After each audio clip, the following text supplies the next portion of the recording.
오늘 말씀 나누겠습니다. 로마서 12번째, 부르심을 입어 순종케 된 자들의 상급 세 번째 시간입니다. 로마서 1장 3절에서 6절까지의 말씀 함께 봉독하시죠. 이 아들로 말하면 육신으로는 다윗의 혈통에서 나셨고 성결의 영으로는 죽음 가운데서 부활하여 능력으로 하나님의 아들로 인정되셨으니 곧 우리 주 예수 그리스도시니라. 그로 말미암아 우리가 은혜와 사도의 직분을 받아 그 이름을 위하여 모든 이방인 중에서 믿어 순종케 하나니 너희도 그들 중에 있어 예수 그리스도의 것으로 부르심을 입은 자니라. 아멘. 제가 일전에 인간의 문자는 그 자체 내에 법을 함의하고 있다는 말씀을 해드린 적이 있죠. 그래서 성경을 표피적으로 문자적으로만 읽게 되면 그 속에 들어있는 진짜 내용인 예수 그리스도와 십자가를 놓치게 되고 도덕과 윤리, 즉 조직신학에서 말하는 성화에 관한 책으로밖에 볼 수 없다라고 말씀드렸습니다. 성경을 그렇게 보게 되면 성경의 주인공이 사람이 되는 거예요. 성경의 주인공은 사람 아닙니다. 자, 그림 하나 보여드릴게요. 자, 이 그림에서 그림이 잘못 나왔군요. 제가 그냥 설명을 해드릴게요. 성경의 구조는요, 이렇게 사각형으로 제가 이게 이제 성경이라고 생각해 보자고요. 그러면 그 위에 얇은 층이 하나 있어요. 그 얇은 층이 뭐냐면 문자층이라는 거예요. 그러니까 성경을 이렇게 피면 글자들이 있죠. 문자가 있죠. 그 문자층이 그 성경 구조 전체의 맨 꼭대기 얇은 막이에요. 그리고 그 밑에 그 얇은 막과는 비교할 수도 없는 굉장히 풍성한 내용이 들어있는데 그게 바로 진짜 성경의 내용이거든요. 그게 십자가와 예수 그리스도라고요. 그런데 대부분의 사람들은 그 표피, 껍데기밖에 못 봐요. 문자로밖에 못 봅니다. 성경을. 문자층에서만 머무는 사람들이 성경을 도덕과 윤리 혹은 행위 규범을 기록한 책으로만 보는 사람들이에요. 루소나 간디나 도울 김용옥 같은 사람들이 그런 자리에 머물러 있는 사람들이죠. 성경을 그냥 문자로만 보는 거예요. 표피로만 보는 거죠. 그러나 성령을 받은 성도는 그 문자층 아래로 반드시 내려가게 되어 있습니다. 반드시 아래로 내려가서 그 속에 들어있는 예수 그리스도를 읽어낼 수 있어요. 그게 올바른 성경 읽기예요. 그럼에도 그렇게 성경이 도덕책이나 윤리책이 되어버리면 성경은 즉시 그것을 읽는 독자들에게 짐으로 작용이 됩니다. 복음이 안 되고요. 짐으로 작용이 돼요. 그 짐을 누가 많이 전해느냐에 따라 상벌의 차등이 결정된다고 하는 법전으로 성경이 급격히 격화되는 거예요. 성경은 그러한 법전이 아닙니다. 도덕과 윤리책이 아니에요. 성경은 하나님의 언약이 담겨있는 책이에요. 처음부터 끝까지 언약에서 출발해서 언약에서 끝나는 거예요. 그래서 성경이 구약과 신약, 약속이에요. 약속. 구약과 신약, 옛 언약과 새 언약으로 불리는 거죠.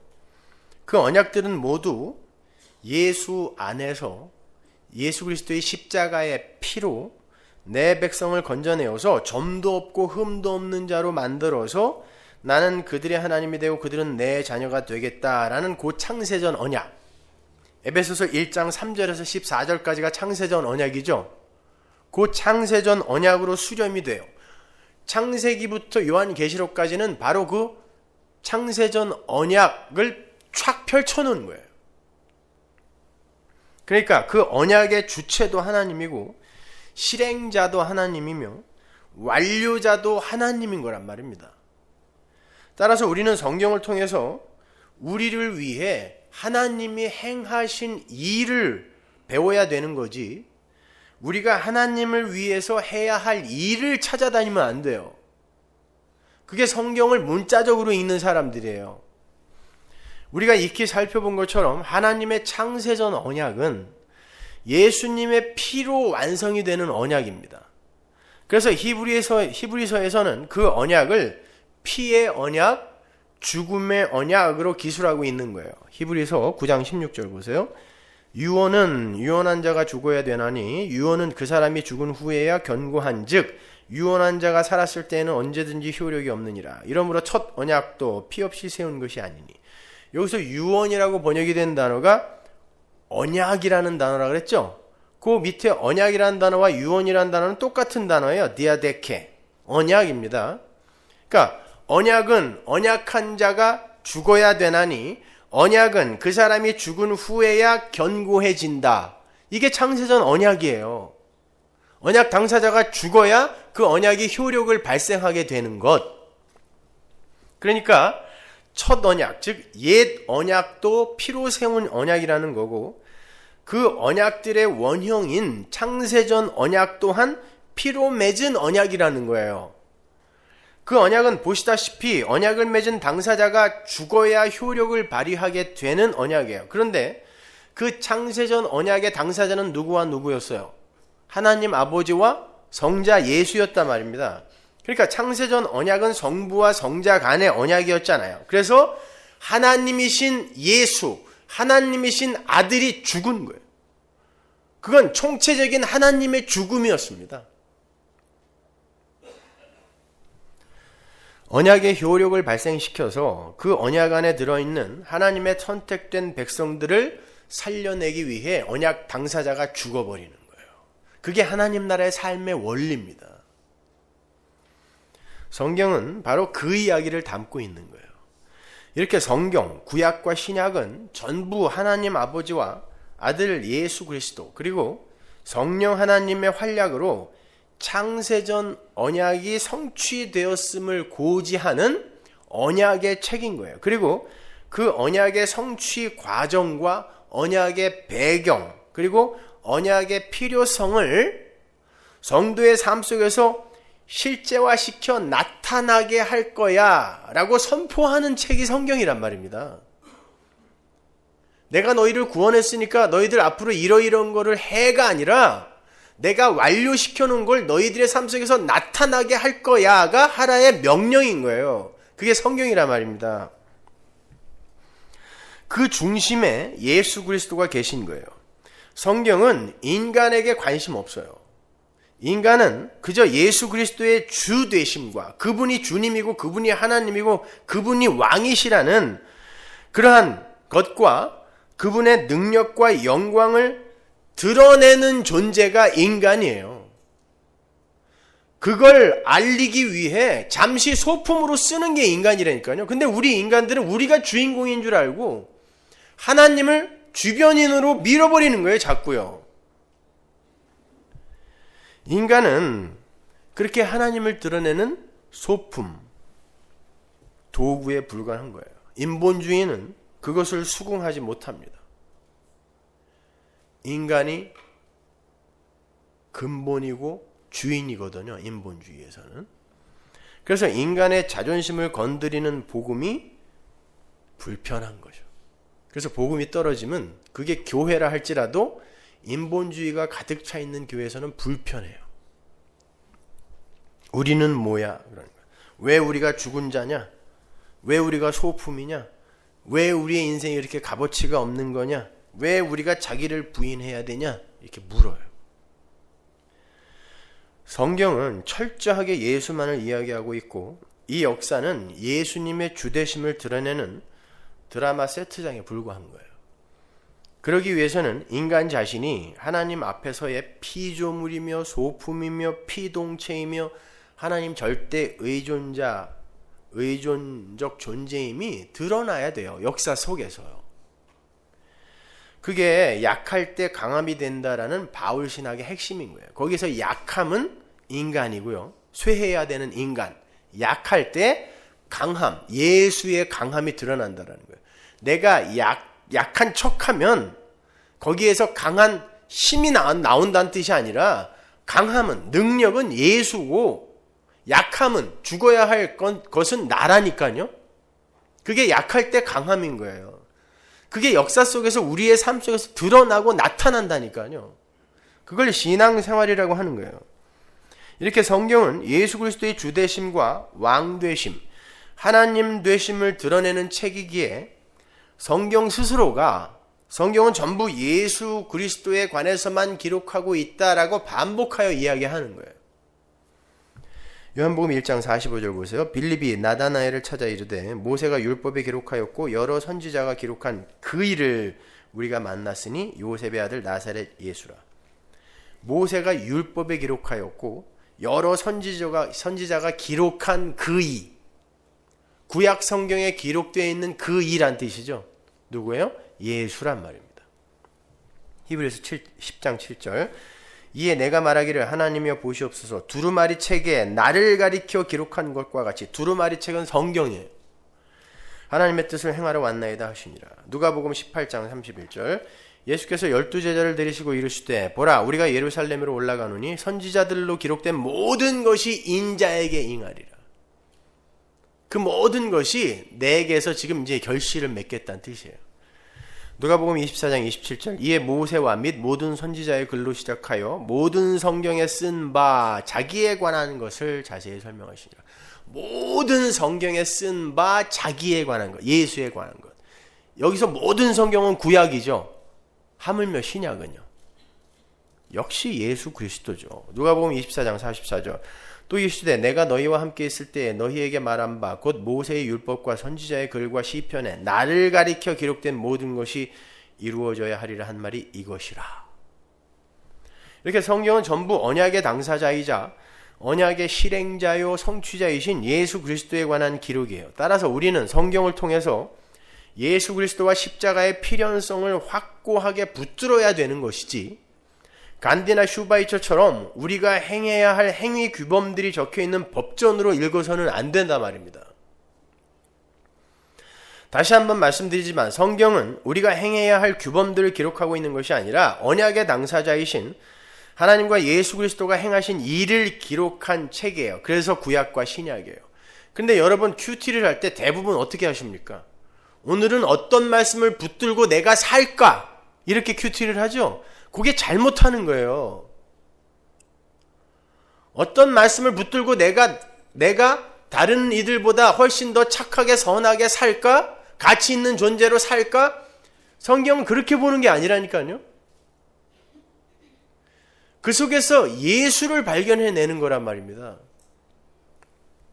그렇게 성경을 통하여 예수 그리스도가 하신 일을 읽어내지 못하고 우리가 해야 할 일만을 끄집어내는 사람들이 성경을 문자적으로 법으로 보는 사람들이에요.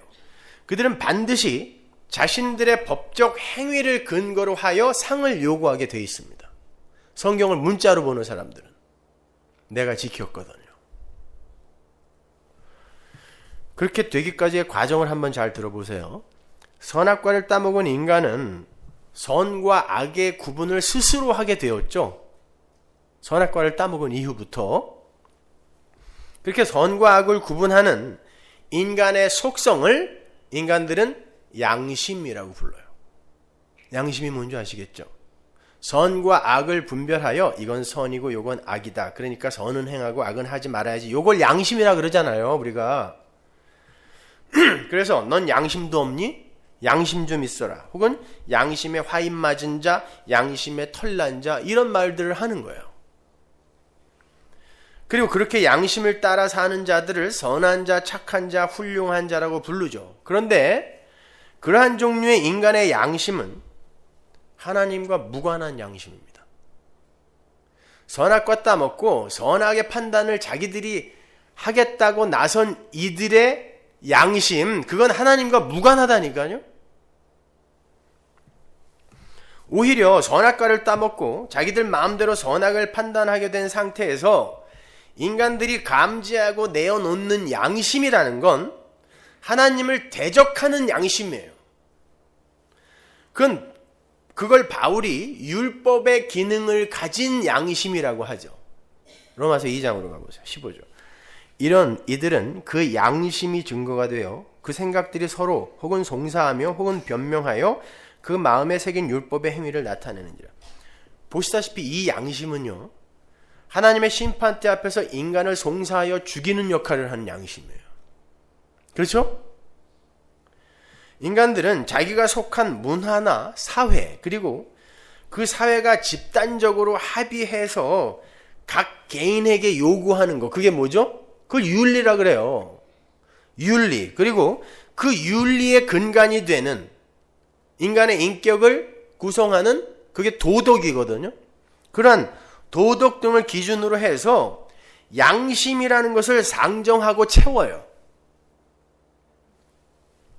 그런데 인간들이 합의해서 결정한 도덕과 윤리 그리고 선이라는 건 하나님이 요구하시는 수준의 것들이 아니라 선악과를 따먹고 하나님을 떠나서 스스로 선악을 정의하고 판단하기 시작한 인간들 스스로가 자기들의 그 존재 가치와 영광을 챙기기 위해서 만든 것이기 때문에 그게 도덕이고 윤리고 선이에요. 그렇기 때문에 그들이 아무리 그것들을 지키고 행한다 할지라도 그러한 행함과 지킴들은 최종 심판에 전혀 선한 영향을 미칠 수가 없단 말입니다. 인간들은 자신들이 만들어 놓은 도덕과 윤리 등의 그러한 자기 존재 가치 구축의 그 도구들을 사용해서 자기의 의의를 하나하나 챙겨 가져요. 쉬운 말로 하면 양심을 따라 살면서 난 정말 양심 있는 사람이야. 참 가치 있는 사람이야. 이렇게 자기 자신을 칭찬하고 스스로에게 가치를 부여한단 말입니다. 그것을 이방인의 양심이라 그래요. 그게 인간을 죽이는 양심이란 말입니다. 그런데 인간들은 그마저도 잘 못 지켜냅니다. 왜냐하면 자기들이 만들어 놓은 그 허울 좋은 양심을 따라 살게 되면 힘의 원리로 움직여지는 이 세상 속에서 전혀 유익을 볼 수 없기 때문이에요. 거기서 인간들은 딜레마에 빠지게 되는 거예요. 양심대로 살아서 자신의 형이상학적 가치를 챙길 것인가? 아니면 양심을 좀 거스르더라도 형이하학적인 육의 유익을 챙길 것인가? 이 딜레마에 빠지는 거죠. 그러나 둘 다 악한 거예요.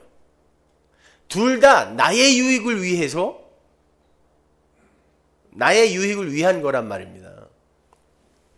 그러한 딜레마 속에서 인간은 양심의 가책이라는 걸 갖게 되고요. 그러한 가책을 회개라는 이름으로 미화해서 역시 그 안에서도 자신의 가치를 챙겨버리는 거예요. 가롯 유다가 자신의 행위를 반성하며 목을 매달아 죽은 것은 바로 그 양심의 가책에 의한 것이었습니다. 그러한 유다의 행위는 사뭇 비장해 보이기도 하고 훌륭해 보이기까지 하죠. 내 잘못은 내가 책임진다. 이게 양심의 가책이잖아요. 하지만 그건 성경이 말하는 회개가 아니에요. 그건 오히려 죽음으로라도 자신의 가치를 챙기겠다고 하는 추악한 마귀적 행사였던 거예요. 마귀적 행사의 절정이에요, 그것이요. 나는 죽음으로라도 내 가치를 챙기겠다라는 거. 여러분은 그 사과와 반성 그리고 회개와의 구별을 분명히 하실 수 있어야 돼요. 하나님의 은혜를 모르는 자들은요, 하나님께 자신의 잘못을 내어놓고 사과는 할 줄 알고 반성을 할 줄 아는데 회개는 할 줄 모릅니다. 근데 대부분의 사람들이 반성과 사과 정도를 내놓고 내가 회개했다라고 하는 거예요. 제가 보기에 하나님께 사과하는 인간들은 많은데 회개하는 인간들은 그렇게 많지 않아요. 하나님은 그거 회개로 안 쳐줍니다. 회개란 우리가 잃어버린 양의 비유와 잃어버린 드라크마의 비유 그리고 잃어버렸다 다시 찾은 탕자의 비유에서 배웠던 것처럼 주인이 잃어버린 것을 찾아가는 데서 비롯되는 거예요. 인간들이 주인 앞에 인간들의 하나님의 주인의 그 찾아옴을 전제하지 않고 인간들 안에서 주인에게 내놓을 수 있는 게 아니란 말입니다. 회개라는 것은 인간 측에서 격발되어 나오는 게 아니라 하나님 측에서 격발시켜내는 게 회개예요. 따라서 하나님의 은혜를 입지 않은 자들의 삶 속에서는 사과와 반성은 나와도 회개는 나올 수가 없어요. 그런데 그러한 사과와 반성 속에는요, 유다처럼 여전히 나라는 우상의 잘남과 가치를 챙기려 하는 육적 욕망이 숨어 있다는 걸 아세요? 야, 나같이 가치 있는 존재가 어떻게 그런 일을 했을까? 야, 사과 한 방 하고 내 가치를 챙기자. 그 흠집을 메꾸자. 이게 사과와 반성이에요. 그래서 회개의 울타리 밖에 있는 양심의 가책, 사과와 반성이라는 건 인간을 선하게 만드는 게 아니라 오히려 인간의 마귀적 속성을 더욱더 공고히 해주는 역할을 하는 거예요. 잘 분별하세요. 우리는 성경에 문자치기 머물러 있어가지고요, 이런 것들을 전부 지금 내가 하고 있는 선한 행위라고 잘못 착각하고 있는 거란 말입니다. 그러니까 다른 사람과 비교해서 다른 사람들은 그마저도 못하는데 나는 그래도 이 정도는 한다라고 자기를 칭찬해 주는 거예요. 그걸 죄라고 한다니까요. 누가복음 15장 8절 보세요. 어느 여자가 10 드라크마가 있는데 하나를 잃으면 등불을 켜고 집을 쓸며 찾도록 부지런히 찾지 아니하겠느냐? 또 찾은즉 벗과 이웃을 불러놓고 말하되 나와 함께 즐기자. 잃은 드라크마를 찾았노라 하리라.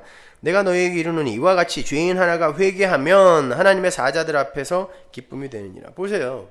드라크마는 자신이 잃어버린 존재였음도 자각하지 못하는 그런 죽은 존재입니다. 드라크마가 주인을 찾아갈 수 없어요. 주인이 열심히 등불을 들고 집을 쓸며 찾아내는 거예요. 근데 10절을 보면 주님이 그걸 회개라고 부른단 말입니다.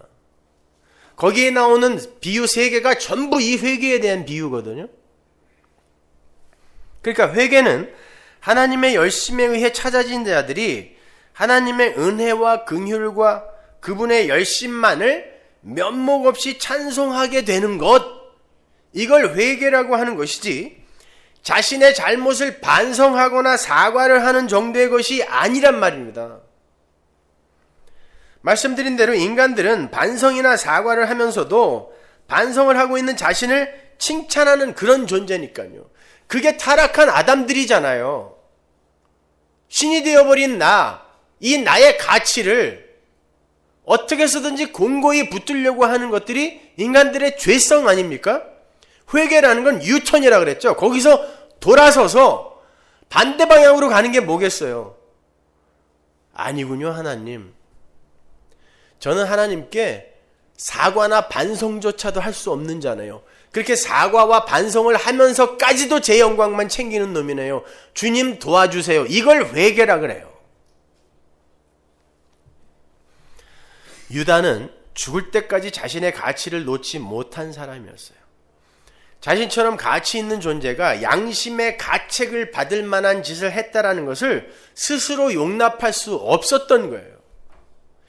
기독교의 많은 순교자들이 이런 죽음을 죽었어요. 그들의 죽음을 다 폄하하자는 게 아니에요.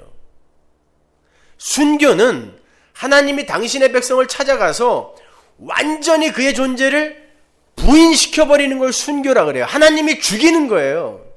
내가 하나님을 위해서 목숨을 버리는 건 순교라고 하지 않는다니까요. 그러니까 여러분, 함부로들 인간들 존경하지 마세요.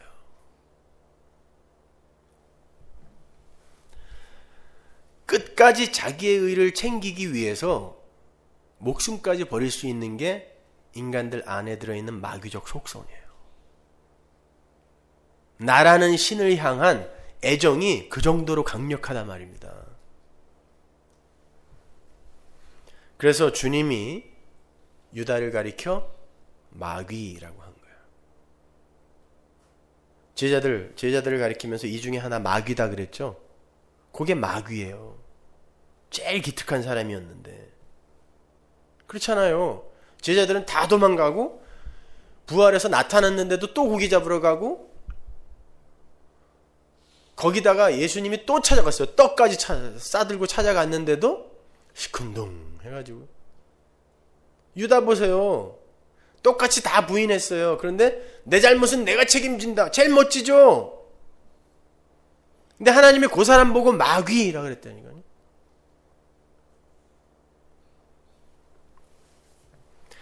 그러니까 선악과를 따먹은 인간들이 여전히 하나님도 모르고 하나님의 은혜를 모르는 상태에서 자신들의 양심을 따라 살면서 자신들의 존재 가치와 만족과 영광을 챙기려 하는 행위는 선하고 기특한 행위가 아니라 마귀의 행사를 하는 거예요. 베드로 보세요. 정말 양심도 없는 놈이죠. 금방 조금 전에 저주하며 부인해놓고 예수님이 찾아가니까 에이 알잖아요 이러고 나온 거예요. 이 뻔뻔스러운 놈. 하나님이 우리에게 요구하시는 게 그거라니까요. 맞아요. 하나님, 저는 그런 존재밖에 안 돼요. 하나님이 저를 사랑해 주시지 않으면 저는 절대 하나님 사랑할 수 없는 존재네요. 요 자리로 밀고 가시는 거예요, 우리를.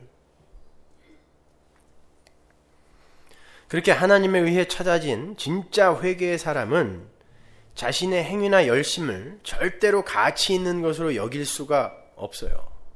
신자는 예레미야 17장 9절의 말씀처럼, 예레미야 17장 9절 말씀이 뭐예요? 만물보다 거짓되고 심히 부패한 것은 사람의 마음이라고 그러죠. 양심이에요, 그게. 왜냐하면 양심을 갖고 지 영광만 챙기려고 하는 게 인간이니까. 그런 인간의 양심도 거짓되고 부패된 것임을 아는 자, 그가 신자예요. 양심대로 사는 자가 신자가 아니라.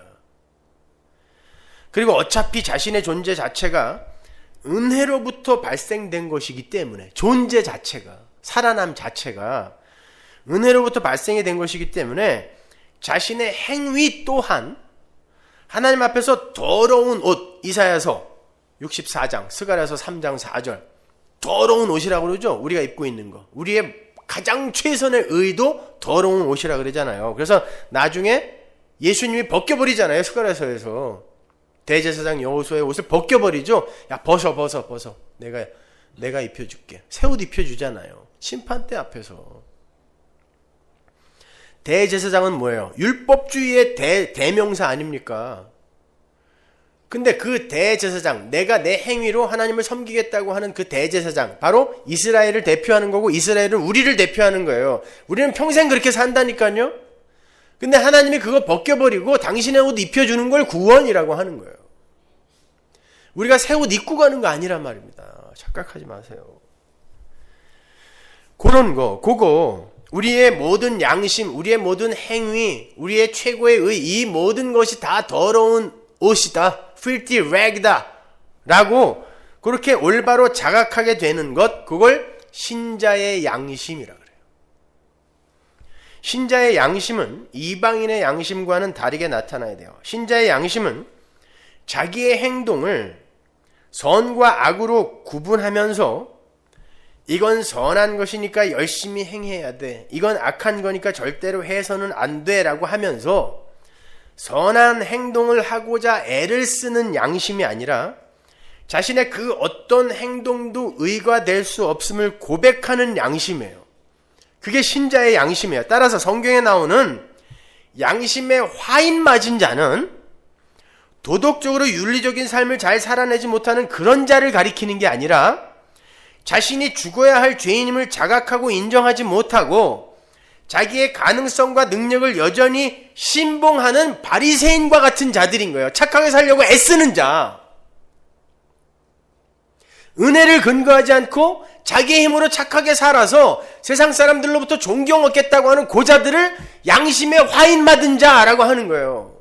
여러분은 지금까지 양심에 화인 맞은 자를 김대두 같은 그런 나쁜 놈, 유영철 같은 그런 살인마, 어떻게 그렇게 사람들을 그냥 무참하게 죽이고도 그렇게 양심의 가책도 없이 실실 웃고 다닐까? 요걸 양심에 화인 맞은 자라고 알고 있었잖아요. 그 반대라니까요. 그 사람이 양심의 화인 맞은 자예요. 그렇게 평가하는 인간이요.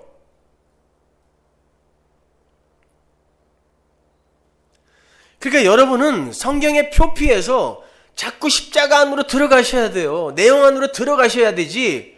문자적으로 성경을 자꾸 보다 보면은 내가 항상 주인공이 된단 말입니다. 그리고 나 이외에 다른 놈들은 전부 나쁜 놈, 죽여야 할 놈이 되는 거예요. 아니라니까요. 한 발만 들어가 보면 내가 제일 나쁜 놈이에요. 죄인 중에 괴수. 근데 그걸 인정하기 싫어하는 것입니다. 이렇게 이방인의 양심 고백이 내가 이런 나쁜 일을 했습니다 라면서 자신의 행동의 잘못됨을 고백하는 거라면 신자의 양심은 저는 착하게 살고자 하는 열심 속에서도 여전히 저의 가치와 영광과 만족만을 챙기려 하는 추악한 죄인입니다. 저는 말씀 안에서 우리 인간의 그러한 선을 추구하는 행위까지도 죄가 됨을 알게 됐습니다. 이제 저에게 참된 의는 오직 예수님 한 분뿐입니다. 라는 이 고백을 하는 거, 이게 신자의 양심이에요. 그래서 이방인의 양심 고백은 윤리와 도덕에 어긋난 행동에 대한 고백이기 때문에 자기가 착하게 산다고 여길 때에는 양심의 가책을 안 받습니다. 그죠? 무슨 양심의 가책을 받아요? 잘못한 게 없는데. 그런데 신자는 매 순간 양심의 가책을 받아요. 이런 나 때문에 예수가 돌아가셨구나. 그래서 나는 예수의 은혜가 아니면 단 한순간도 존재할 수 없는 자구나. 이게 신자의 양심 고백이에요. 매 순간 일어나는 양심 고백. 이걸 쉬지 말고 기도하라 라고 하는 거예요. 근데 그렇게 하고 계시냐고요. 오히려 이방인의 양심의 가책을 더욱더 훌륭한 것으로 여기면서 왜 내 안에서는 그런 양심의 가책이 안 나오나 고민하지 않으셨어요, 혹시? 그건 은혜를 모르는 사람들인 거예요. 이렇게 우리가 성경을 문자적으로만 본다면 절대로 도덕과 윤리의 범주에서 못 벗어납니다.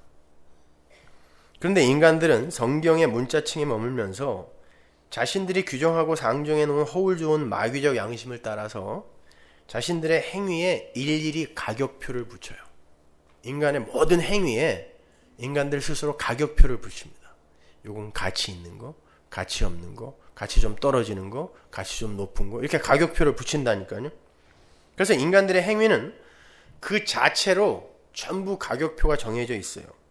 인간들의 선악 구조에 의해서 어떤 것은 가치 있는 행위로, 어떤 것은 가치 없는 행위로 이렇게 구분이 지어지고, 그리고 그것들은 또다시 여러 가지로 세분화되어서 이제 또 상세한 그런 가격표를 달게 돼요. 그래서 인간의 양심이 규정해 놓은 가격표를 많이 떼어서 모아온 사람은 가치 있는 사람이 되는 거고 상을 받을 만한 사람이 되는 거예요. 지금 우리가 상을 요구하고 있는 그 마음의 근간을 제가 설명해 드리는 거예요. 아닙니까? 그렇게 인간의 행위들은 인간의 양심에 따라 가치 있는 행위가 되기도 하고 가치 없는 행위가 되기도 하면서 암묵적인 사회적 이제 합의에 도달하게 되죠. 왜? 전부가 선악과 따먹은 인간들이기 때문에, 죄인들이기 때문에 동일한 속성을 갖고 있고 동일한 목적을 추구한단 말이에요. 나라는 목적을 추구한단 말이에요. 그래서 당연히 그들은 합의를 하게 되어 있어요. 사회적 합의가 일어나요. 인간의 행위가 그렇게 가치로 매겨지게 되면 요게 가치고 요건 아니다라는 합의가 일어나게 된단 말이에요. 그래서 각 나라의 법을 보면 비스무리하게 일치하는 거예요. 인간들이 합의하는 거예요, 그게. 자, 보세요. 인간들의 행위가 어떤 패턴을 이루고 그 패턴이 이제 합의가 되는 거예요. 그래, 요건 가치 있는 걸로 하자, 요건 가치 없는 걸로 하자. 이렇게 이제 이런 것은 해서는 안 되는 행위고 이런 것은 권장할 만한 것이며 이것은 어떤 가치를 품고 있는 거며 그 가치의 양은 이 정도다 라는 식의 법이 도출이 되면 그러니까 그 사회적 합의에 도달하게 되면 그 사회적 합의에서 그 합의라는 것 자체가 법이 되죠. 그렇게 해서 법이 도출이 되면 그 법이 언어와 문자 속에 담기게 되는 거예요. 인간들이 합의해 놓은 그 법이 언어와 문자 속에 담기게 돼요. 잘 들어보세요. 도둑, 살인, 섬김, 사랑, 거짓말, 은혜, 밥, 반찬, 배설물, 이별, 슬픔, 눈물. 제가 지금 무작위로 단어들을 막 불렀는데 여러분 머릿속에는 그 내용과 가치가 지금 막 돌아가고 있어요. 밥 먹는 거, 많이 먹으면 좋은 거, 배부르면 좋은 거, 슬픔 나쁜 거, 이별 아픈 거, 상 좋은 거. 이렇게 인간들은 법을 만들고 그 법을 언어 속에 넣는단 말입니다. 그게 인간의 언어예요. 그게 문자라는 거예요. 그렇게 인간들의 양심이라는 것에서 나온 그 법의 관점에서 성경을 보게 되면 성경은 온통 인간들이 지켜야 할 행위 규범으로만 보이고 그걸 지키는 자가 착한 자가 되는 거예요. 다른 종교와 다를 게 하나도 없어요. 성경을 그렇게 보면요. 그런데 타락한 인간의 양심이라는 것이 인간 자체의 가치와 영광을 챙기기 위해서 작동이 되는 거기 때문에 인간들은 성경을 통하여 예수 그리스도의 주 되심을 배우는 게 아니라 그분의 은혜를 찬송하는 자가 되는 게 아니라 그 법을 지켜서 자신들의 가치를 챙겨갖게 되는 거예요. 그러니까 성경을 읽으면서 죄를 짓는 거예요. 간디가 아침마다 일어나서 산상수훈을 읽고 그걸 지키면서 살았다고 하는 걸 사람들이 칭찬하고 본받자라고 하는데 여러분 기독교의 입장에서 그건 죄입니다. 하나님의 은혜를 모르고 끝까지 힌두교인으로 살면서 그래 내가 지켜서 기독교인들에게까지도 존경받아야지 이게 죄라니까요.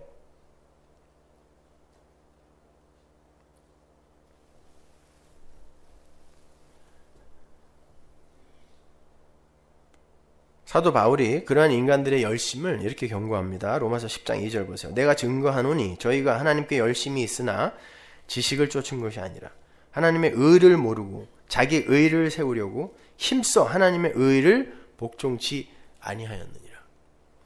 열심히 뭔가를 하는데 그게 결국 자기 의를 쫓은 거고 하나님의 의를 지키지 않은 거래요. 그게 뭐예요? 죽을 죄예요. 그것이요.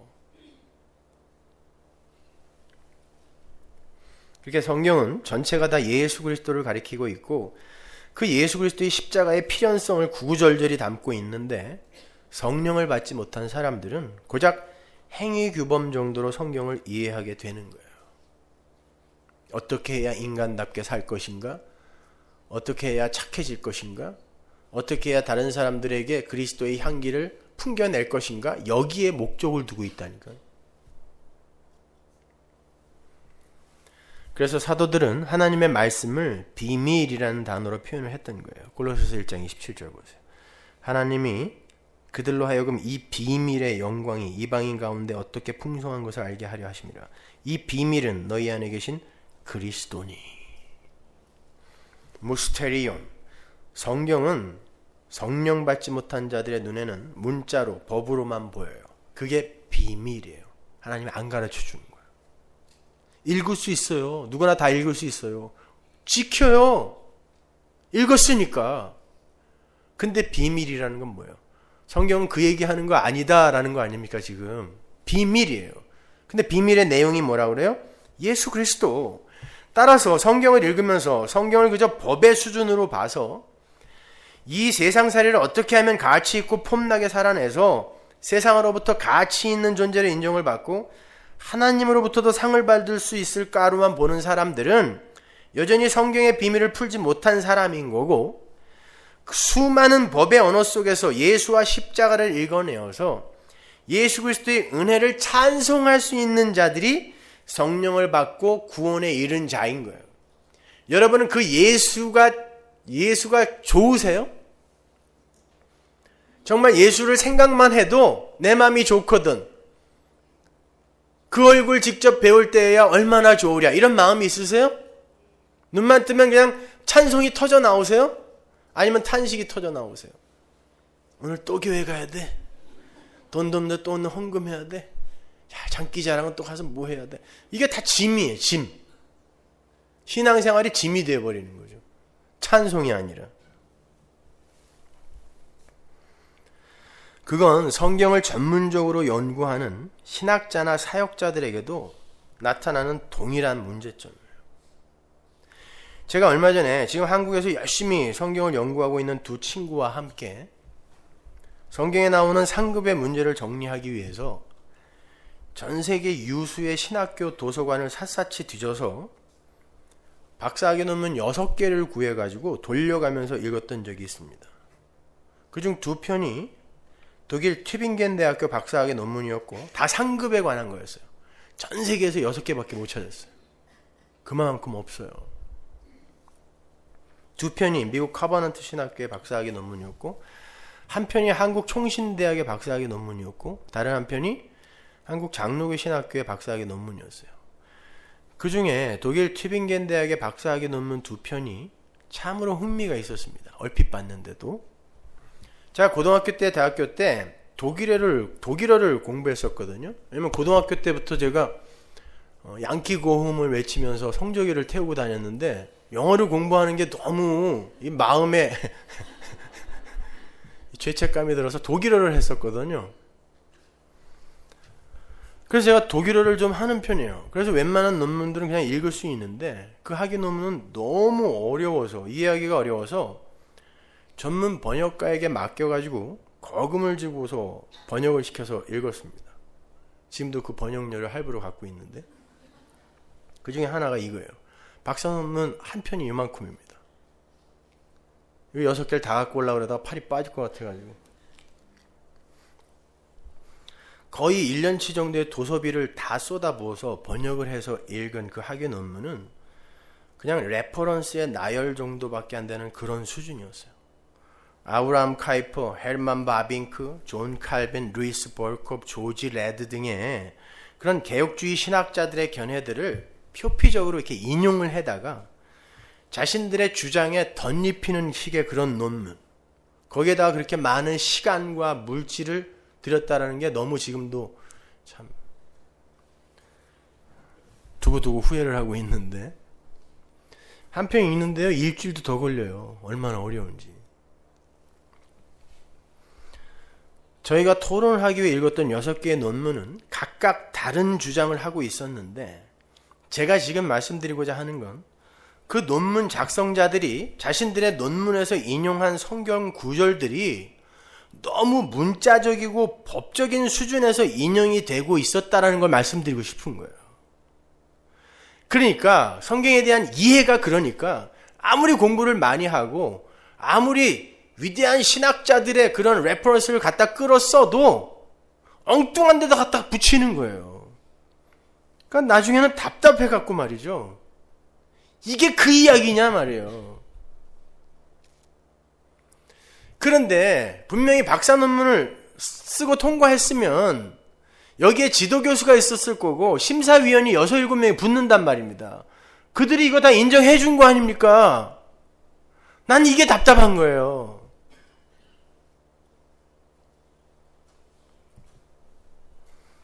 어떤 사람은 상급이 있다고 주장을 하기 위해서 많은 레퍼런스들을 인용하고 성경의 구절들을 인용하고 그 구절들에 쓰인 단어들의 그 원어 분석들을 해놨고, 어떤 사람은 상급이 없다는 걸 주장하기 위해서 또 많은 레퍼런스들을 들이대면서 성경의 여러 구절들을 인용해 놨는데, 재미있는 건 상반된 주장을 하는 그들이 인용한 신학자들이 거의 같았다는 거고, 다른 이야기를 하는데 인용한 신학자들은 또 같아요. 그리고 그들이 인용한 성경 구절들이 전부 문자적 해석의 울타리를 벗어나지 못하고 있었다는 거예요. 그러니까 역사적으로 기독교 역사에 지대한 영향력을 미쳤던 당대 최고의 신학자들도 자신의 책들 안에서 자체 모순과 자체 충돌을 일으키고 있었다는 것이고, 그러니까 서로 상반된 주장을 하는 사람이 똑같은 레퍼런스로 쓴 거 아닙니까? 그러니까요. 그리고 그렇게 인용을 하는 이나 인용을 당하는 이나 공히 교리적인 일관성을 견지하지 못하는 이유는 그들이 많은 부분에서 성경을 문자적으로 해석을 하고 있었기 때문이다라는 것을 읽어낼 수가 있었어요. 성경에 나오는 수많은 하라, 지키라, 하지 마라, 해서는 안 된다의 명령을 전부 우리가 해내야 할 것으로 성화주의의 관점에서 이해를 하니까 그러한 일들이 상급의 조건과 전제가 될 수 있다고 우기게 되는 거예요. 결론부터 말씀을 드리면 그러한 명령들은 성도의 행위 규범이나 의무사항으로 주어진 게 아니라 하나님께서 완료하신 하나님 나라의 백성들의 그 새 삶에 대한 소개이며 그 지향성의 확인에 관한 문제인 거예요. 나는 너희들을 글로 완료시켜놨기 때문에 거기서 너희들의 코를 걸고 지금 끌어당기고 있는데 너희들이 지금 글로 끌고 가고 있니? 확인해봐야, 확인해봐의 문제인 것이지 이걸 다 지키고 와야 너희들은 여기서 상 받는다, 이게 아니란 말입니다. 여러분이 생각하시기에 우리가 얼마만큼의 선한 삶을 살면 하나님이 흡족해 하시고 상을 주실 것 같으세요? 죽을 때까지 거짓말을 1000번 한 사람과 100번 한 사람, 누가 상을 더 많이 받아요? 100번 한 사람이 받아요?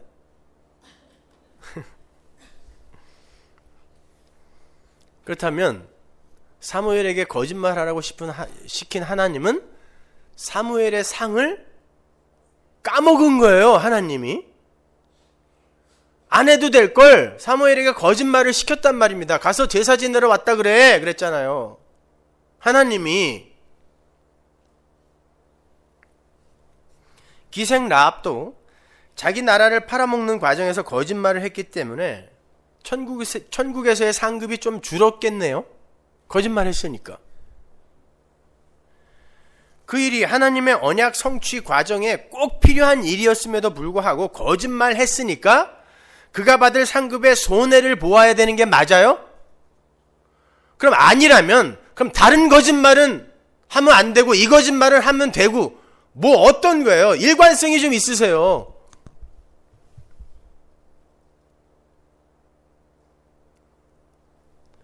다른 질문 해볼게요. 비슷한 재산을 가진 사람이 둘이 있습니다. 그중 한 사람은 자기 재산 중 10억 원을 떼내어서 구제비로 쾌척을 했어요. 불쌍한 사람 도왔습니다. 다른 사람은 비슷한 재산 정도를 소유하고 있었는데 100만 원을 구제비로 내놓았어요. 또 다른 사람이 하나 있다고 쳐요. 그 사람은 한 푼도 안 내놨어요. 죽을 때까지. 어떤 게 더 가치 있는 일입니까? 여러분이 생각하시기에 10억 원을 구제에 사용한 사람과 100만 원을 구제에 사용한 사람이 상이 같을까요? 상이 있다면서요. 같을까요? 분명 겉으로 드러난 모양으로는 10억 원을 구제비로 쾌척을 한 사람이 더 큰 상을 받을 만한 일을 한 게 맞아요. 그런데 그 속을 들여다보니까 10억 원을 쾌척한 사람은 선한 사람으로 불리고 싶은 자신의 육적 자아의 욕망에 기인해서 구제비를 내놓았던 거고 100만 원을 기부한 사람은 예수님의 사랑과 은혜가 너무 감사해서 주님이 주신 재산 중 일부를 나는 이 세상 힘을 힘삼아 살지 않고 예수님을 나의 힘으로 삼아 삽니다 라는 고백으로 구제비를 내놓고 더 하려고 그랬는데 죽었어요. 근데 겉으로 드러난 건 한 사람은 10억, 한 사람은 100만 원이에요. 그래도 10억 한 사람이 상을 더 많이 받아야 돼요? 하나님 앞에서는 100만 원 하고 간 사람이 더 가치 있는 사람입니다. 올바른 신앙 고백 하에 한 것이기 때문에. 그런데 인간의 선악 구조는 그 마음까지는 들여다보지 못하기 때문에 겉으로 드러나는 행위로 그 행위의 가격표를 매기게 되는 거예요. 심지어는 자기 자신에게도 속아요. 자신은 원래 자신의 만족과 가치 챙기기의 일환으로 선한 일을 행하고도 자기 같은 훌륭한 사람은 절대로 자신의 만족과 가치를 챙기기 위해서 그런 연극을 할 사람이 아니라고 스스로 자기를 평가하고 칭찬하게 되는 거예요. 그리고는 그게 자기인 줄 믿어요. 그게 인간입니다. 인간의 자기 방어 기제는 그렇게 교활하고 영특해요. 그러한 선악구조 하에서 성경을 보게 되면 성경에 나오는 그 수많은 하나의 명령들이 전부 내 가치를 쌓을 수 있는 가격표 모으기의 재료들로 보이게 되는 거예요. 그리고는 그 평생 모은 가격표들을 하나님 앞에 내놓고 상을 요구하기에 이르는 것입니다. 근데 성경은 선을 행하라고 하면서 항상이라는 전제를 달고 있다는 걸 아세요? 항상. 갈라디아서 3장 10절 보세요. 무릇 율법 행위에 속한 자들은 저주 아래 있나니 기록된 바 누구든지 율법책에 기록된 대로 온갖 일을 항상 행하지 아니하는 자는 저주 아래 있는 자라 하였습니다. 또 하나님 앞에서 아무나 율법으로 말미암아 의롭게 되지 못할 것이 분명하니 이는 의인이 믿음으로 살리라 하였음이니라. 율법은 믿음에서 난 것이 아니라 이를 행하는 자는 그 가운데서 살리라 하였느니라. 10절에 온갖이라고 번역이 된 헬라어 파스는 every, the whole이라는 거예요. 전체. 그러니까 하나님께 상을 받기 위해서는 율법에 기록된 것 중에 몇 개만 잘해서 되는 게 아니라 온갖 것, 파스, 모든 율법을 다 지켜야 돼요. 뿐만 아니라 그 옆에 항상이라는 단어 있죠. 엠메노. 그건 계속 머무르다요. To remain in, continue. 그러니까 인간의 모든 행위가 항상 율법의 요구를 수행하는 것 안에 머물러 있지 못하면 그는 저주받은 자다라는 말이에요. 여러분 항상 그 율법 안에 계세요? 그리고 온갖 율법, 파스 다 행하고 계십니까? 아니면 저주받은 자예요. 그러면 여러분은 저주를 받아야 될 자예요? 상을 받아야 될 자예요? 저주를 받아야 될 자예요, 여러분은요. 그런데 몇 개 지켜놓고 그거 갖고 상을 달라고 한다는 게 말이 되냐고요.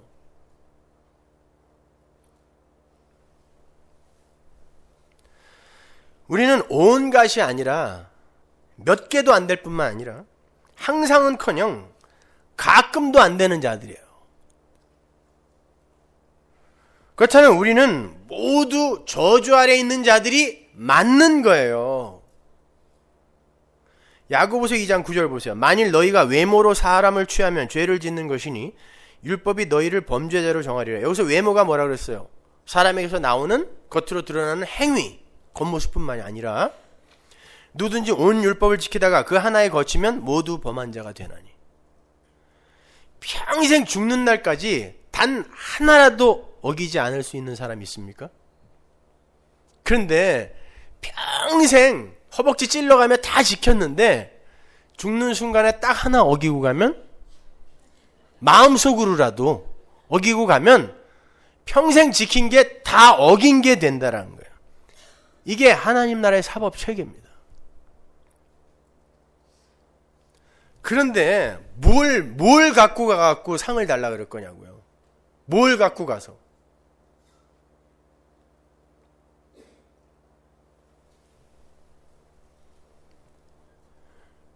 이러한 구절들은 오히려 우리 인간들의 무력함과 불가능함을 폭로시키고 하나님께서 예수 그리스도를 통하여 하신 일의 그 필연성과 은혜성을 가르치기 위해서 우리에게 주어진 거란 말입니다. 그리고 너희들이 이 세상에서 너희들의 힘으로, 육적 존재의 힘으로 그걸 행할 수 없기 때문에 내가 완료시켜놓고 너희들을 글로 끌고 가고 있는 거야 라는 이 지향성에 관한 이야기란 말이에요. 그래서 여러분은 그리로 지금 가고 있어요. 아닌 것 같지만 여러분 가고 있다니까요. 그런데 이걸 몇 개 더 지키고 오면 상 주고 덜 지키면 안 주고, 이게 무슨 소리냔 말이에요. 어차피 하나님이 시작하시고 하나님이 끌고 가시는 건데. 로마서 11장 28절 보십시오. 복음으로 하면 저희가, 여기 이스라엘이죠, 너희를 인하여, 이건 이방인들이에요. 로마 교회가 이방인 교회니까. 너희를 인하여 원수된 자요 택하심으로 하면 조상들을 인하여 사랑을 입은 자라. 이게 아주 중요한 거예요. 원수라는 단어가 나오고 사랑이라는 단어가 완전히 대척점에 있는 단어인데 같이 나오고 있잖아요.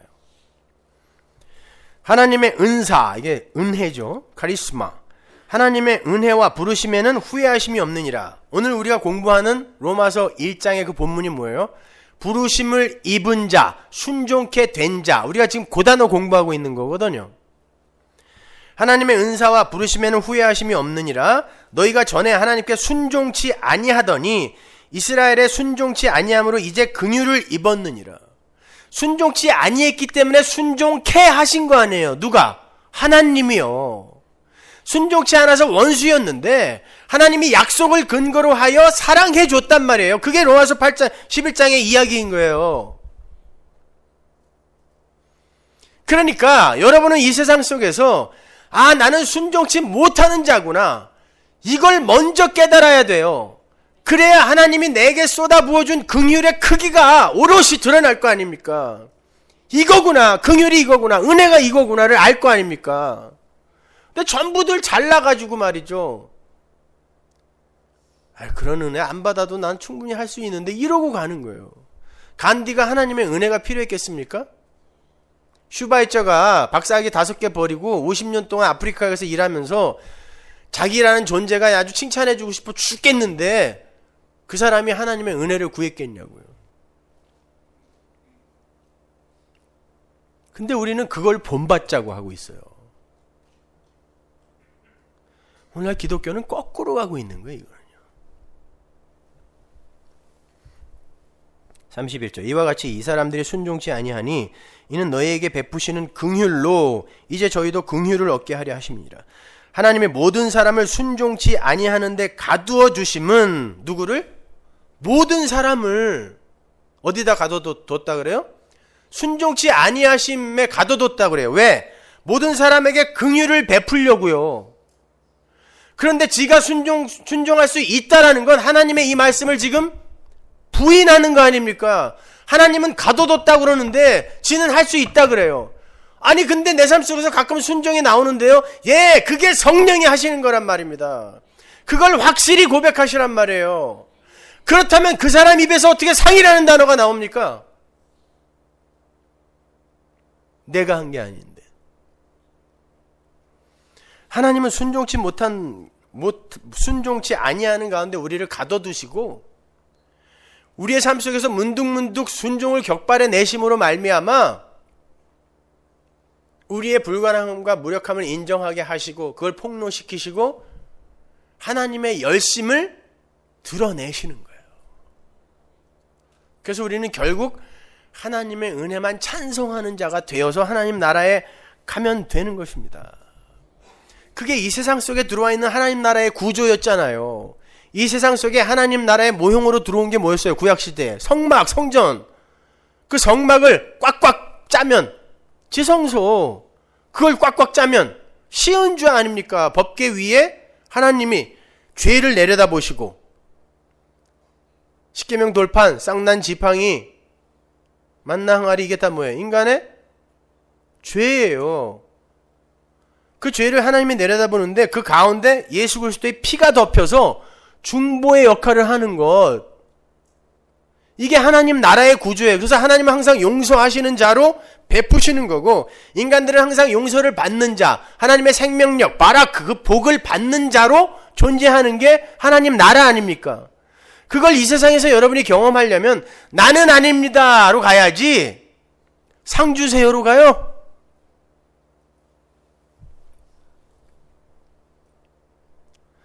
돈 10,000불을 주고 이걸 번역해서 읽었대라는 게 내가 자다가도 벌떡벌떡 일어나네 요새 아주. 아닙니다 여러분.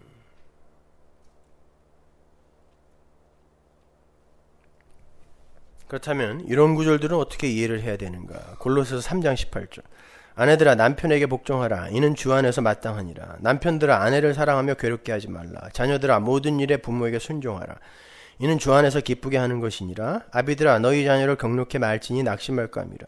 종들아 모든 일에 육신의 상전들에게 순종하되 사람을 기쁘게 하는 자와 같이 눈가림만 하지 말고 오직 주를 두려워하여 성실한 마음으로 하라.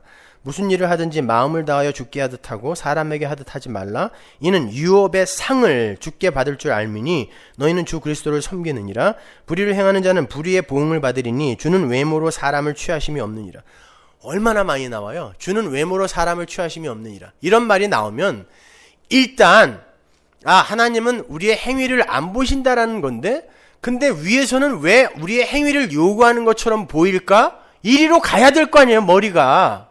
그죠? 그냥 무조건 아멘 하면 안 된단 말입니다. 생각을 하시란 말이에요. 얼핏 보면 남편에게 복종하는 아내, 아내를 사랑하는 남편, 자녀를 경록히 하지 않는 부모, 주인에게 순종하는 종들은 상을 받게 되니까 열심히 하라. 이런 것처럼 보이죠? 이게 문자로 읽는 거예요. 법으로 읽는 거예요, 성경을요. 그렇게 보이잖아요. 잘하고 계세요? 항상? 온갖? 각자 따로따로 모여요. 물어보게. 에? 아니죠. 안 되잖아요. 우리 마누라는 진짜 순종 잘하는데 조금만 기다려보세요. 힘 빠질 때까지 한번 기다려보세요. 기운 빠지면 그 와이프가 끝까지 순종하나. 눈만 마주쳐도 이제 알짱거린다고 맞을 날이 와요. 이건 우리가 할 수 있는 게 아니에요. 안타깝게도 여러분은 상과는 아무런 관계가 없는 분들입니다. 그죠? 이러한 명령이 어떤 문맥에서 이어지고 있는지를 잘 봐야 돼요.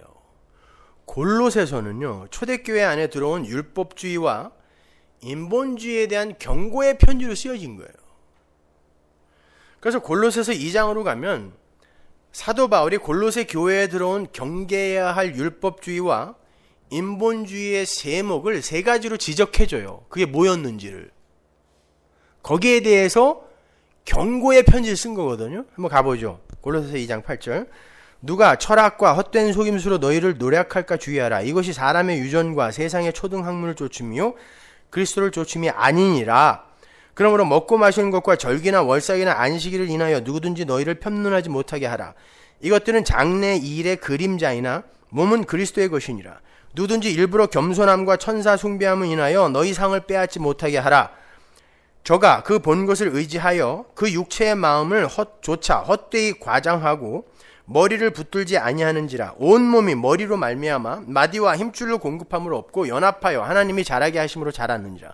너희가 세상의 초등학문에서 그리스도와 함께 죽었거든 어찌하여 세상에 사는 것과 같이 의문에 순종하느냐. 곧 붙잡지도 말고 맛보지도 말고 만지지도 말라 하는 것이니 이 모든 것은 쓰는 대로 부패에 돌아가리라. 사람의 명과 가르침을 쫓느냐? 이런 것들은 자의적 숭배와 겸손과 몸을 괴롭게 하는 데에 지혜 있는 모양이나 오직 육체 쫓는 것을 금하는 데에는 조금도 유익이 없느니라. 여기 보면 골로새 교회에 들어온 첫 번째 거짓 가르침의 첫 번째가 뭐냐면 구원받은 이후에도 절기나 월삭이나 안식일 등의 율법을 지켜야 한다라는 그런 행위주의와 율법주의를 이야기하는 거예요. 그게 골로새 교회에 들어왔어요. 바울은 17절에서 그런 것들은 전부 장래일의 그림자다라고 못을 박죠. 장래일이 뭐예요? 완성된 새하늘과 새 땅이요. 창세전 언약의 성취. 그것의 모형이에요. 그림자예요.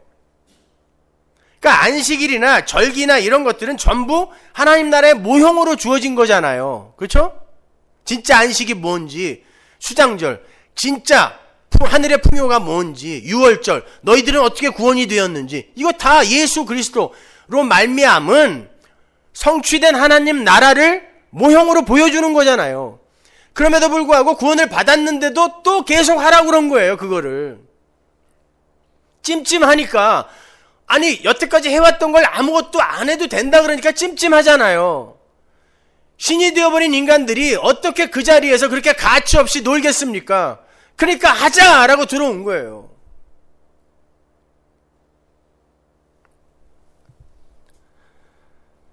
두 번째가 신비주의예요. 18절을 보면 골로새 교회에 천사 숭배가 있었음을 알 수 있습니다. 천사 숭배라는 건 당시 환상으로 천사를 본 사람들이 자신의 경험과 체험을 갖고 교회 앞에서 자신의 우월함을 증명하려 했던 거였어요. 부활의 김태현이가 천사를 봤다고 뭐 그랬다고 그러는데, 그럼 마약 때문에 헛거본 거예요. 날개가 어떻게 생겼는지 가르쳐준다. 천사 날개 없어요. 날개라는 건 하나님의 메신저라는 상징이지, 그 징그러워서 사람의 등에 날개 달려있으면 그 징그러워서 어떻게 그거. 천사는 영입니다. 안 보여요. 영이라니까요. 근데 봤다는 놈들이 있는 거예요. 왜? 자기의 우월함을 증명하려고. 18절 말미를 보면 저가 그 본 것을 의지하여 그 육체의 마음을 조차 헛되이 과장하고. 어때요? 신비주의의 정체가 아주 그대로 드러나 있죠. 사람들은 자기가 본 것을 의지하여 육체의 마음을 쫓아서 헛되이 과장을 한다라는 거예요. 왜? 내가 너보다 훨씬 훌륭한 신앙인이고 영성이 깊은 자라는 걸 과시하고 싶은 거예요. 너 못 본 거 나 봤다라고. 이게 골로새 교회에 들어와 있었단 말입니다. 역시 인본주의의 추악한 모습을 폭로시켜 보여주고 있는 거예요. 율법주의, 행위주의, 신비주의 다 뭐예요? 인간은 대단한 존재야, 가능성 있는 존재야, 이거 증명하려고 하는 거예요. 다. 세 번째가 뭐예요? 금욕주의입니다. 20절 보세요. 너희가 세상의 초등학문에서 그리스도와 함께 죽었거든 어찌하여 세상에 사는 것과 같이 의문에 순종하느냐. 곧 붙잡지도 말고 맛보지도 말고 만지지도 말라 하는 것이니 사람의 명과 가르침을 쫓느냐. 왜 붙잡지도 말고 맛보지도 말고 만지지도 말라고 그런 말을 듣니? 이런 말이에요. 우리 기독교에도 먹지 말아야 될 거, 먹어야 될 거 있죠. 술 먹으면 안 돼요. 먹으면 돼요, 안 돼요? 안 돼요? 담배는? 커피는? 돼요?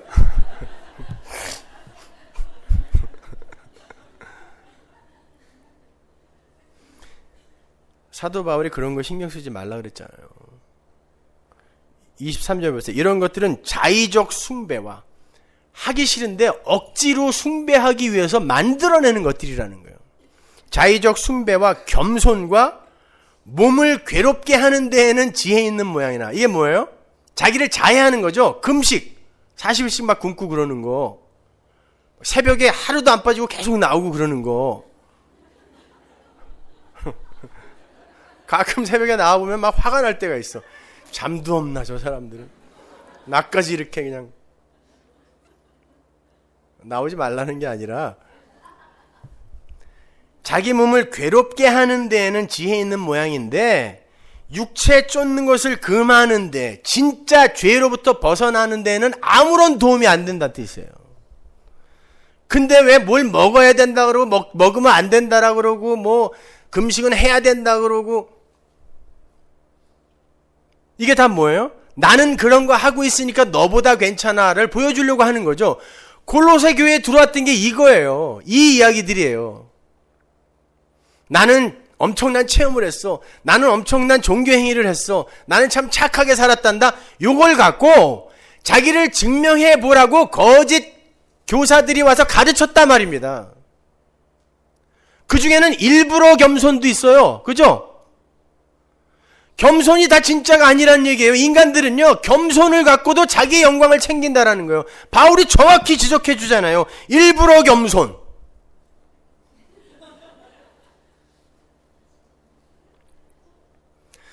그러니까 지금 골로새 교회에 들어와 있는 거는 인본주의예요. 한마디로 이야기하면 유대주의, 율법주의가 인본주의란 말입니다. 그 이야기에 해결책이 하나 있는데 골로새서 2장 19절 보세요.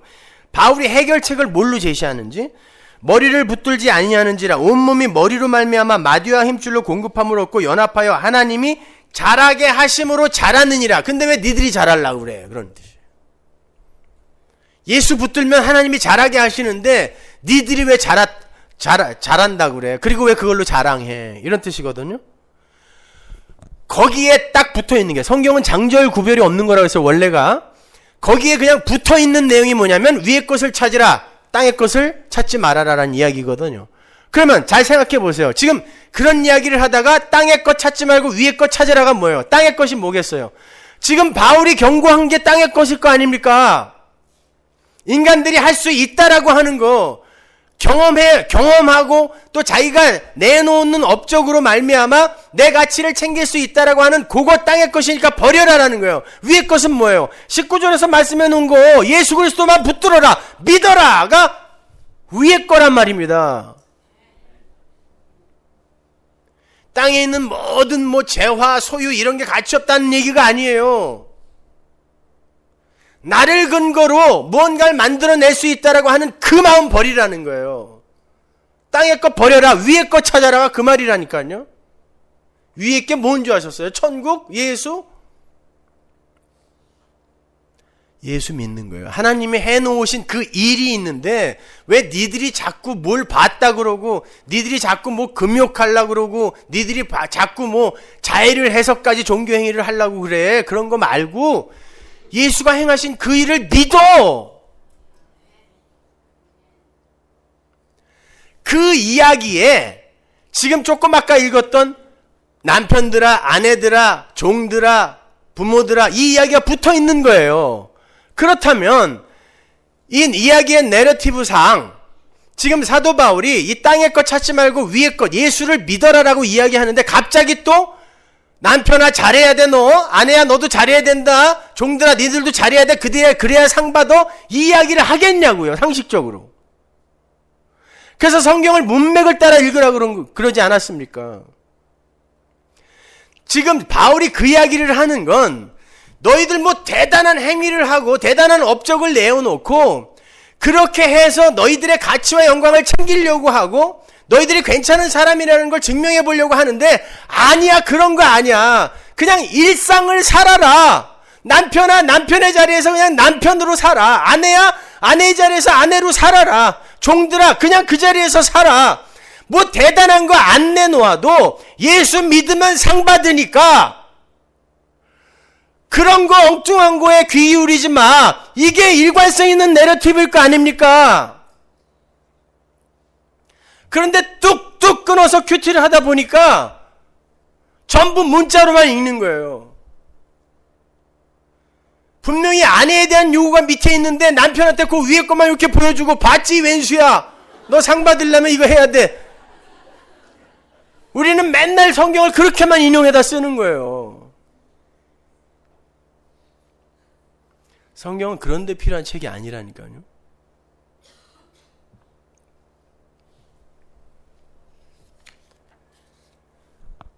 자, 골로새서 3장 23절 보세요.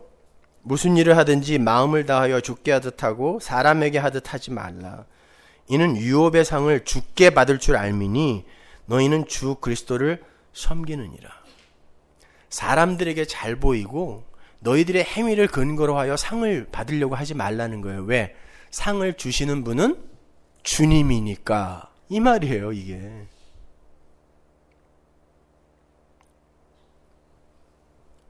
갈라디아서 3장 18절을 보세요. 그 유업의 상이 뭔지가 나옵니다. 그 유업의 상을 준다 그랬는데 그 유업의 상이 뭔지가 똑같은 단어가 나오는데, 만일 그 유업이 나오죠, 그죠? 똑같은 단어. 유업이 율법에서 난 것이면 약속에서 난 것이 아니니라. 그러나 하나님이 약속으로 말미암아 아브라함에게 은혜로 주신 것이라. 어떻게 준 거예요? 유업이? 은혜로 준 거예요. 그게 상이란 말입니다. 여러분은 십자가 안에서 이미 상을 받고 이 세상에 태어난 분들이에요. 상을 받기 위해 사시는 분들이 아니라 상을 받은 이들이 이 세상에 내려와서 사는 거예요.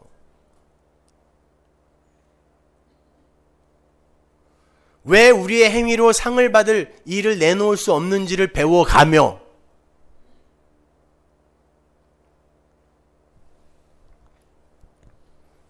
그걸 순종이라 그래요. 내가 무언가를 자꾸 내어놓고 하나님 잘했죠, 이걸 제사라고 하고 율법이라고 하고, 하나님이 주시는 걸 그냥 면목 없이 받는 걸 믿음이라고 하고 그걸 순종이라 그래요. 국어사전의 개념으로 이해하시면 안 돼요. 하나님이 시키는 모든 걸 다 행하는 게 순종이 아니라 하나님이 행해 놓으신 걸 내가 그냥 덥석 받는 걸 순종이라 그래요. 성경이 말하는 순종은 그거예요. 그걸 사무엘이 잘 표현했어요. 사무엘상 15장 사무엘이 가로되 여호와께서 번제와 다른 제사를 그 목소리 순종하는 것을 좋아하심 같이 좋아하시겠나이까 순종이 제사보다 낫고 듣는 것이 수양의 기름보다 나으니. 사울이 아람과 전쟁을 하고 자기가 하나님께 제사 드릴 제물을 확보하기 위해서 하나님이 다 죽이라 그랬는데 몇 개를 살려 갖고 왔어요. 뭐 하려고? 제사 지내려고. 얼마나 기특해요. 아이고 자식, 내가 다 죽이라 그랬는데도 또 날 위해서 몇 개 살려왔네. 엉덩이라도 두들겨줘야 되는 거 아니에요? 그때 사무엘이 뭐라 그러냐면 순종이 제사보다 낫다 그러죠. 여기서 낫다라는 건 better가 아니에요. 토브라는 단어거든요. 토브라는 단어 어디서 봤다 그랬어요? 창조의 언어라 그랬죠. 보시기에 좋았더라. 이 말은 둘을 비교해서 둘 다 괜찮은 건데 순종이 조금 더 난 거다라는 뜻이 아니라 순종이 선이고 제사가 악이다라는 뜻이에요. 인간의 행위로 하나님께 뭔가를 해드리려고 하는 게 악이고 순종, 믿어드리는 거, 그분의 하신 일을 찬송해 드리는 게 선이다. 그게 창조, 새 창조의 일이다. 그래서 보시기에 좋았다라의 단어가 여기 나오는 거야. 순종이 토브다 라고 얘기하는 거예요. 그걸 받는 거예요. 받을 수밖에 없죠. 우리가 뭘 할 수 있다고. 말똥구리가 열심히 말똥 굴려봐야 그건 말똥 덩어리밖에 안 돼요. 아무리 열심히 걔네들이 일을 해서 나에게 무슨 유익을 주려고 갖고 와도 그거는 다 맞히기도 못해요. 힘이 없어서. 어디다 쓰냐고요. 우리가 만들어 놓는 일은 하나님 앞에 말똥구리가 만들어 놓은 말똥보다도 못한 거예요. 그걸 어디다 쓰라고 내놓냔 말입니다. 요한일서 1장 8절 보세요. 만일 우리가 죄 없다 하면 스스로 속이고 또 진리가 우리 속에 있지 아니할 것이요 만일 우리가 우리 죄를 자백하면 저는 미쁘시고 의로우사 우리 죄를 사하시며 모든 불의에서 우리를 깨끗게 하실 것이요 만일 우리가 범죄하지 아니하였다 하면 하나님을 거짓말하는 자로 만드는 것이니 또한 그의 말씀이 우리 속에 있지 아니하니라. 나의 자녀들아 내가 이것을 너희에게 쓰면 너희를 죄를 범치 않게 하려 함이라. 만일 누가 죄를 범하면 아버지 앞에서 우리에게 대언자가 있으니 곧 의로우신 예수 그리스도라. 저는 우리 죄를 위한 화목 제물이니 우리만 위할 뿐 아니요 온 세상의 죄를 위하심이라. 우리가 그의 계명을 지키면 이로써 우리가 저를 아는 줄 알 것이요 저를 아노라 하고 그의 계명을 지키지 아니하는 자는 거짓말하는 자요 진리가 그 속에 있지 아니하되 누구든지 그의 말씀을 지키는 자는 하나님의 사랑이 참으로 그 속에서 온전케 되었나니 이로써 우리가 저 안에 있는 줄을 아노라. 이해가 가세요? 뒤죽박죽이죠 지금. 에? 성경은 장절 구별이 없다 그랬어요 원래가. 잘 들어보세요. 여러분이 1장 8절부터 10절까지를 안 읽고 그냥 2장 1절부터 읽어버리면 계명 안 지키면 안 되는 거구나 이거. 사랑 안 하면 안 되는 거구나. 이렇게 읽을 수밖에 없죠. 그런데 바로 그 위에서 무슨 이야기를 했어요? 니들이 죄 없다 하면 하나님을 니들이 거짓말하는 자로 만드는 거거든. 너희들은 죄 있는 자야. 인정해. 그 이야기 하고 있잖아요. 그래야 하나님이 깨끗하게 해주지라고 이야기하는 거예요. 그래놓고 내가 이 글을 쓰면 너희들로부터 범죄하지 않게 하려 합니다 라고 이야기하고 있단 말이에요. 그러면 거기에서 지금 요한이 말하는 범죄가 뭐겠어요? 내가 죄가 없다라고 하고 가능성이 있다라고 하고 나는 하나님을 충분히 기쁘게 해드릴 수 있다라고 착각하는 고자, 그게 범죄거든요. 그거 못하게 하려고 이 책 쓴 거야 라고 이야기를 하는 거예요. 그러면서 계명을 지켜라 그러잖아요. 그러면 그 말은 무슨 말이냐? 그거는 바로 뒤에 가면 답이 나와요. 그러니까 성경을 여러분 연애 편지를 진짜 사랑하는 사람에게 편지가 왔는데 2줄 읽고 내일 읽어야지. 그 다음날 3줄 읽고 그 다음에 또 내일 읽어야지. 이렇게 읽어요? 편지는 받으면 처음부터 끝까지 그냥 쫙 읽어버리잖아요. 그러니까 그렇게 끊어서 읽어버릇하니까 성경이 머릿속에서 지 멋대로 돌아다니는 거예요.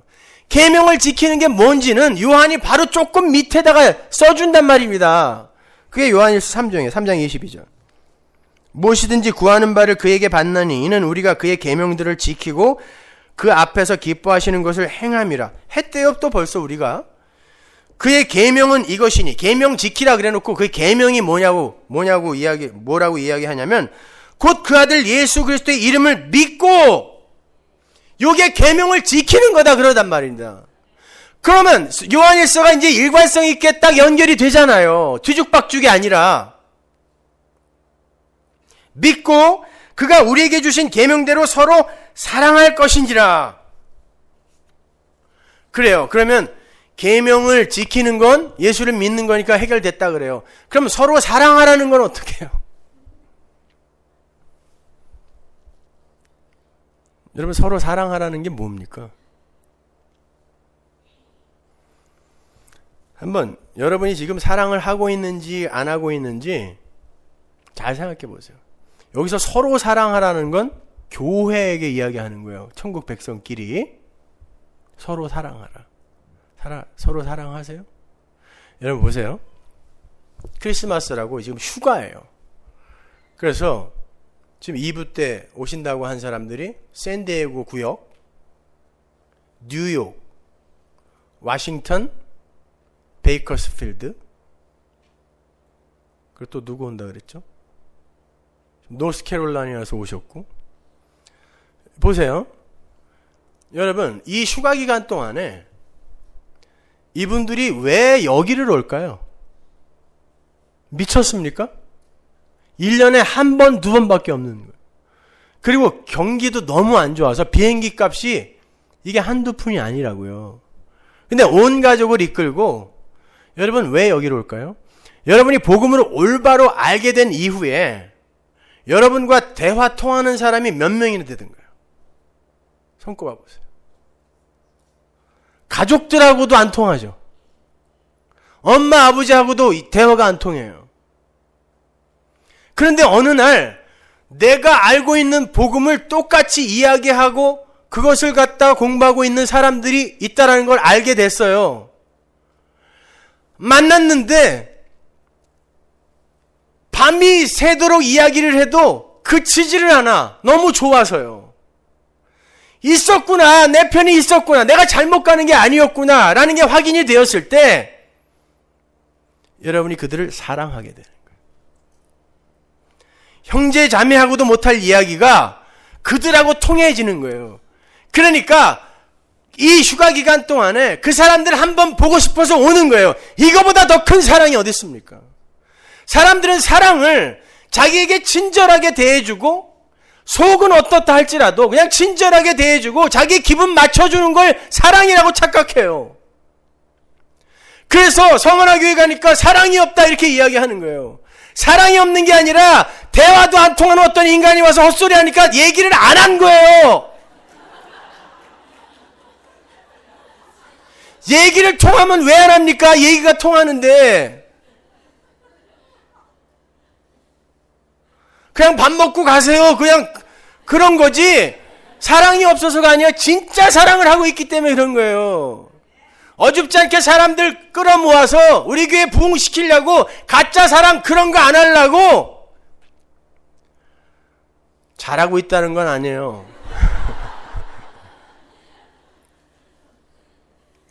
저는 제 설교를 갖고 왈가왈부하는 건 참을 수 있는데 우리 교회를 갖고 뭐라 그러는 건 용서를 할 수가 없어요. 뭘 안다고 자기들이요. 내용도 모르면서. 여러분, 하나님과 우리가 올바른 관계가 맺어진다는 건요. 생각해 보세요. 엄마가 아이를 사랑하는 건 따뜻하고 맛있게 밥을 지어서 아이에게 주는 거고, 아이는 엄마를 사랑하는 방법은 맛있게 먹어드리는 거예요. 어둡지 않게 엄마 도와준다고 나서면 밥이나 태우고 그릇이나 깨고 그러는 거예요. 자식은 엄마가 해주는 밥을 맛있게 먹어주면 끝이에요.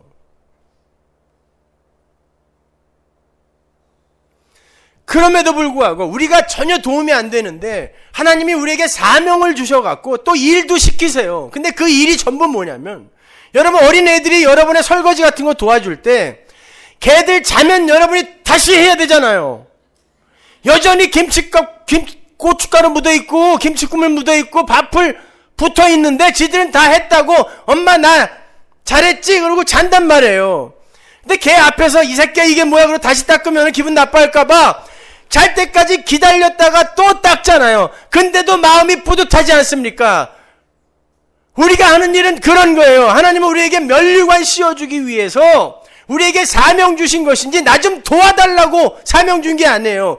그런데 어차피 하나님이 다시 하실 것을, 하나님 혼자 완료하실 것을 우리에게 시키는 건 우리에게 상 주려고, 영생 주려고요, 구원 주려고.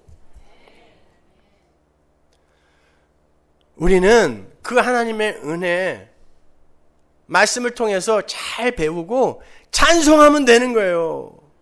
찬송하면 되는 거예요. 요한계시록 우리 배웠잖아요. 거기에서 허다한 물이 14만 4천 24장로 교회를 상징하는 거죠. 다 그들이 다 뭐하고 있어요? 다 찬송만 하고 있잖아요. 계시록 생각 안 나세요? 계시록 하면 떠오르는 게 뭐야? 찬송이에요. 찬송만 하면 되는 거예요. 에베소서 1장의 창세전 언약에서도 우리를 왜 구원하셨다 그래요? 찬송하게 만들기 위해서. 그러면 찬송하는 자가 되기 위해서는 우리의 짐을 하나님 앞에 좀 내려놓고 하나님이 우리에게 주신 것을 누릴 수가 있어야 되잖아요. 근데 온통 성경을 법으로 읽고서는 찬송이 아니라 속으로 벼르고 있는 거죠. 나에게 이런 걸 시키다니, 이런 무리한 걸 요구하다니. 아니 여러분은 상을 이미 받으신 분들이에요. 우리는 이 땅에서 우리는 하나님이 그렇게 홀로 완료하실 수밖에 없을 만큼 무익한 종이군요. 하나님 감사합니다. 이거 배우고 가면 되는 거예요. 부르심을 입어 순종케 된 자들, 하나님이 다 하시는 것입니다.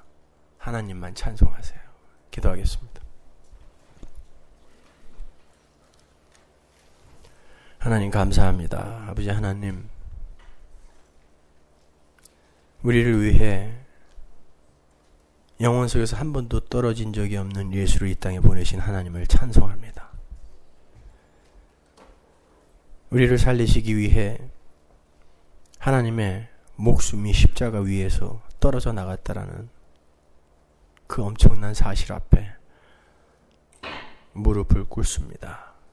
하나님, 그 하나님만 찬송하게 하시고 그 하나님께 오로지 순종해야 우리는 존재할 수 있고 가치 있는 존재가 되며 행복할 수 있다는 사실 꼭 붙들고 예수만 믿게 하여 주옵소서. 예수님 이름으로 기도합니다. 아멘.